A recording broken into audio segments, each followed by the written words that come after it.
you're looking at your pre-approval completely wrong. Mornings with Goose. Let's say you speak to a loan officer and he's able to get you pre-approved, let's say for $500,000. And then you reach out to me and you're like, hey Goose, I got pre-approved for $500,000, but I actually want to stay under 400. That is a bad way of looking at things because that means nothing to us. This is why it's so important to actually have a monthly budget in place and figure out what it is that you're actually willing to spend per month. Forget about the purchase price. A lot of variables go into your monthly payment to worry about the purchase price so much. So today, we'll talk real quick about one of the things that impacts your monthly payment the most, taxes. So just some ground rules here. When I talk about monthly payment, I'm referring to your principal, interest, taxes, insurance. So let's say you have a house in West Haven that is $500,000. You ask me for your monthly payment. Let's say the monthly payment comes up to $3,000. Great. Now we have a house, let's say in Shelton, and the house is $600,000 and you qualify for it. And you tell me, no, I don't want to do that because I don't want to spend that much. At that point, we need to figure out what the problem actually is. Because if you think about it, the monthly payment on that house in Shelton, even though it's $100,000 more, due to the taxes being so much lower, will actually likely give you about the same monthly payment. The issue is down payment because you're taking on a larger loan. Understandable, no problem. I just want to make sure that you're looking at this correctly. So let's take a look at a couple of examples, real life examples of properties that are on the market right now at different price points so that you can see how much taxes actually affect your monthly payment. Keep in mind, this is just an example. These are just numbers that in order to show you the idea of what I'm talking about, right? So let's say we have this property, this actual property in West Haven that is currently active. It's listed at $339,000 and the taxes are almost $7,500, so $7,463, right? So if we take the numbers and we just plug that into just your typical online calculator, we're not going to think about anything else. The down payment is going to be set at 20% for both properties, so that way the down payment, the percentage-wise of down payment is still the same from one to the other, right? So if we put $340,000 purchase price, we have $7,463 in taxes. Homeowners insurance, we'll leave it at 15%, and the rate we'll just put it at 6%, and we'll leave it the same on both.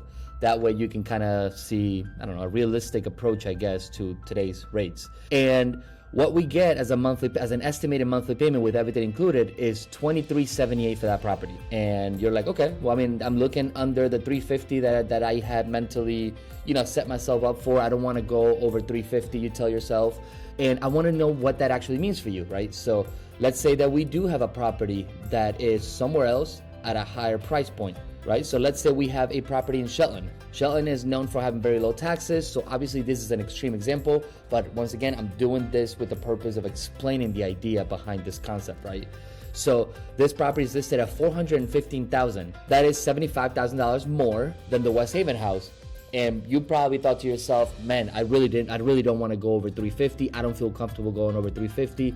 But the taxes here are $3,600. So if we put that information into the calculator, $415 purchase price, same down payment, same interest rate, and we do $3,400, let's say, for taxes.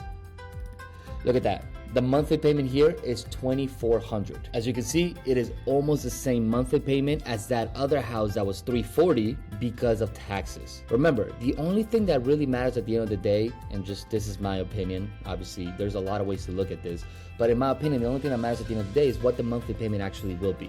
Not so much the purchase price, as long as everything else makes sense for you, obviously, in terms of like the expense of the down payment and all that makes sense. Do not just brush off any other options you may have, especially in this market where inventory is a little bit more difficult.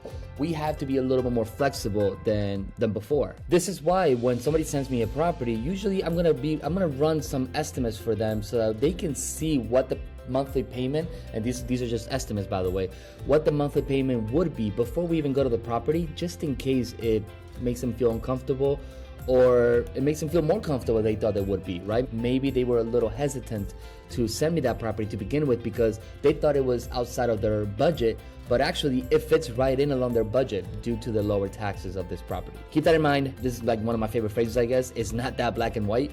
Everything has pros and cons. Do not just be so fixated on the pre-approved amount or the purchase price. Get the whole picture. Figure out what the monthly payment is going to be. Figure out how that's going to impact your down payment. If that still makes sense, then the property might also make sense. Also, if you want me to run numbers for you on any property, just shoot me a DM, shoot me a text message, shoot me an email. I'm just happy to help. Have a great day, guys. Bye.